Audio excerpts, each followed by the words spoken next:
اللہ तबारक व तआला ने आंखों की नेमत से नवाजा है। आंखें कितनी बड़ी नेमत है। आप किसी आदमी से कहें कि सारी दुनिया की दौलत है, सारी दुनिया के चीज़ें आप ले लें और मुझे आप आंखों की ये नेमत दे दे, तो वो कभी भी आपको आंखों की नेमत नहीं देगा। इसलिए कि अल्लाह पाक ने आंखों की ये जो नेमत है, इतनी बड़ी नेमत दी हमें कि सारी दुनिया इसकी कीमत अदा नहीं कर सकती। अब अल्लाह पाक ने इंसान को जो भी नेमत अता फरमाई है, हर नेमत का एक दायराकार है। जिस नेमत को उसके दायरे के अंदर इस्तेमाल की जाती है उसको कहते हैं नेमत के ऊपर शुक्र अदा हो गई।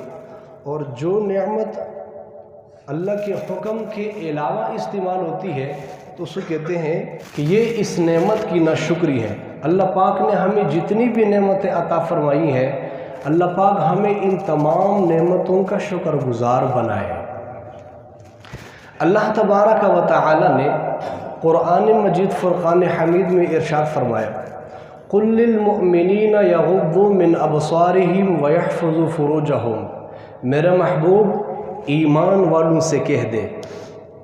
या अल्लाह क्या कहूँ?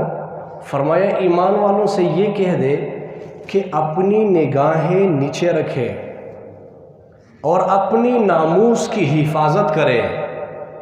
देखिए अल्लाह तबारक व तआला ने इस आयत मुबारका के अंदर दो चीज़ें इरशाद फरमाई।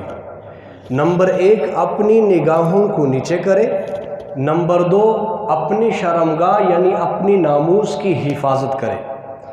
अल्लामा शबीर अहमद उस्मानी रहमतुल्लाह इस आयत की तफसीर में लिखते हैं कि ये जो अल्लाह पाक ने फरमाया है कि अपनी निगाहों को नीचे रखो और अपनी शर्मगाहों की हिफाजत करो।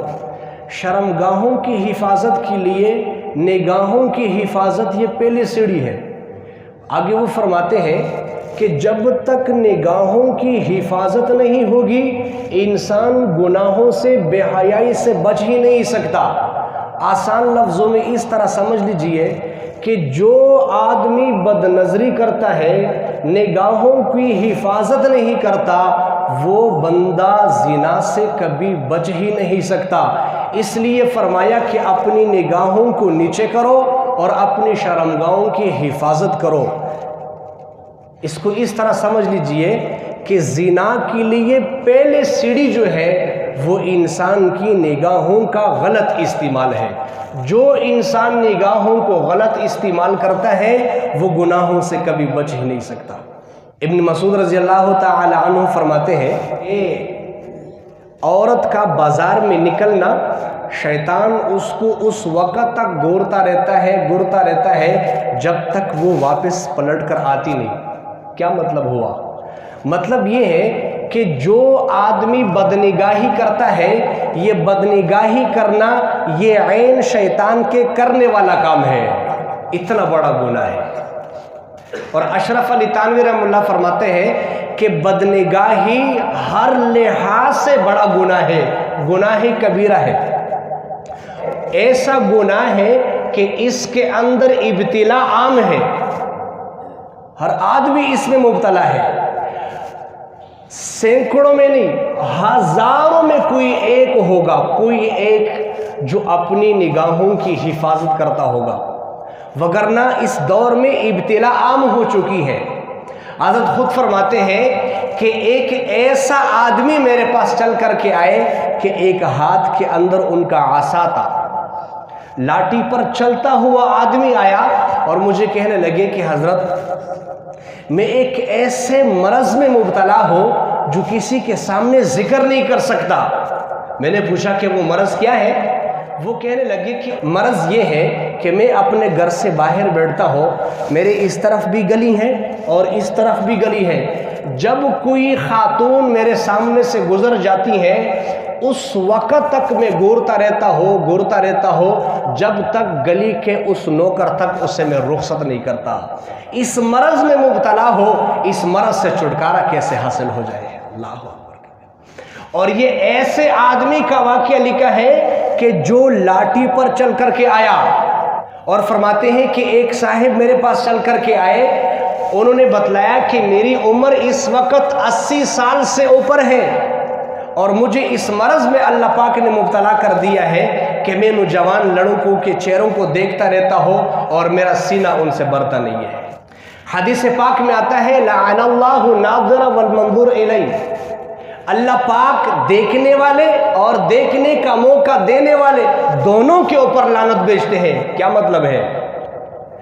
جو لوگ اپنے گھروں میں بن سنور کر اس نیت سے بازاروں میں نکلتے ہیں کہ کوئی ہمیں دیکھ کر کے متاثر ہو جائے، چاہے وہ مرد ہے چاہے وہ عورت ہے، اس وقت تک ان کے اوپر اللہ پاک کی لعنت برس رہی ہوتی ہے جب تک وہ اپنے گھر میں واپس پلٹتے نہیں ہیں۔ کس قدر بری اور مہلک مرض ہے، اللہ پاک ہم سب کی حفاظت فرمائے۔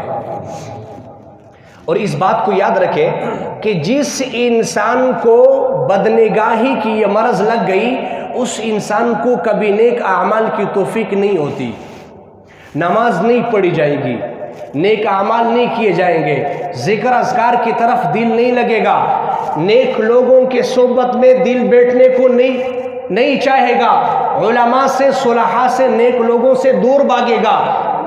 یہ دین سے دور ہو جانا، اس کی مین وجہ کیا ہے کہ نگاہوں کی حفاظت نہیں ہو رہی، دل کالا سیاہ ہو جاتا ہے۔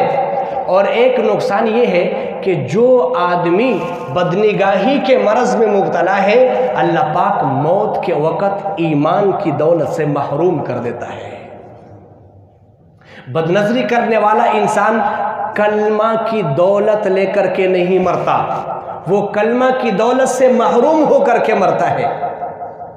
ابن جوزی رحمہ اللہ نے ایک واقعہ نقل کیا ہے اپنی کتاب میں، وہ فرماتے ہیں کہ بغداد کے اندر ایک صاحب تھے، 40 سال تک مسلسل ایک جامعہ مسجد کے مؤذن رہے اور وہاں 40 سال تک اذان دی ہے، 24 گھنٹے میں 5 دفعہ لوگوں کو اللہ کی طرف بلایا۔ ایک دفعہ اذان کے لیے مینار پر چڑھے اور قریب میں عیسائیوں کی آبادی تھی، وہاں ایک گھر کے اندر ایک نوجوان لڑکی کے اوپر نظر پڑی، اذان دی، بس وہ اس فتنے کے اندر گرفتار ہو گئے، ان کی محبت نے ان کی دل میں جگہ پکڑ لی، وہاں سے نیچے اترے اور فوراً نماز سے پہلے جا کے ان کے دروازے پر دستک دی۔ وہ نوجوان بچی باہر نکل آئی، ان سے اپنا سارا قصہ بیان کر دیا، اندر کے احوال بتلائے۔ وہ کہنے لگی آپ تو مسلمان ہیں، آپ تو مسلمان ہیں، کیا پتہ ہے آپ جو پیغام لائے ہیں اگر میں آپ کے ساتھ نکاح کر لیتی ہو، کیا پتہ ہے آپ پھر سے ایمان کے طرف پلٹ جائے، آپ تو مسلمان ہیں۔ اسی وقت اس نے کہا میں اسلام سے بیزار ہو چکا ہوں۔ اللہ اکبر کرے۔ اب اس لڑکی نے کیا کہا کہ میرے گھر پر میرے والدین نہیں ہیں، یہ بھی تو ہو سکتا ہے کہ آپ وقتی طور پر اسلام سے بیزار ہو، نکاح ہو جائے، پھر سے آپ پلٹ جائے۔ آپ ایسا کریں، یہ گوشت پڑا ہوا ہے سور کا، آپ اسے کھا لیں۔ وہ اس کے کھانے کے لیے بھی تیار ہو گیا۔ اچھا یہ شراب پڑی ہوئی ہے، آپ اس سے بھی گونڈ بھر کے پی لیں۔ اس نے وہ شراب بھی پی لی۔ اب شراب نے اپنا عمل تو دیکھا لیا، وہ نشے میں آ گیا۔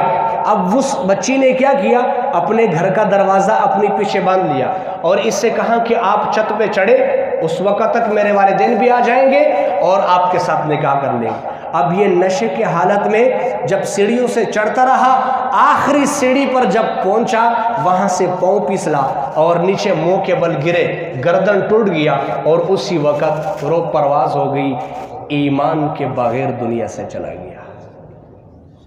اب ان کے والدین جب آئے، اس صاحب کو دیکھا کہ یہ تو فلانے مسجد کا مؤذن ہے، 40 سال سے جس نے اذان دی۔ انہوں نے کیا کیا، ایک بوری کے اندر باندھا، وہ جا کے جہاں پر کوڑا کرکٹ لوگ ڈالتے ہیں اس کے اوپر اس کے لاش کو پھینک دیا۔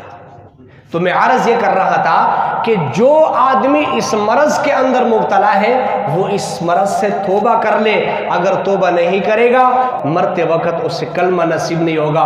اللہ تبارک و تعالی ہم سب کو کہے سنے پر عمل کی توفیق نصیب فرمائے۔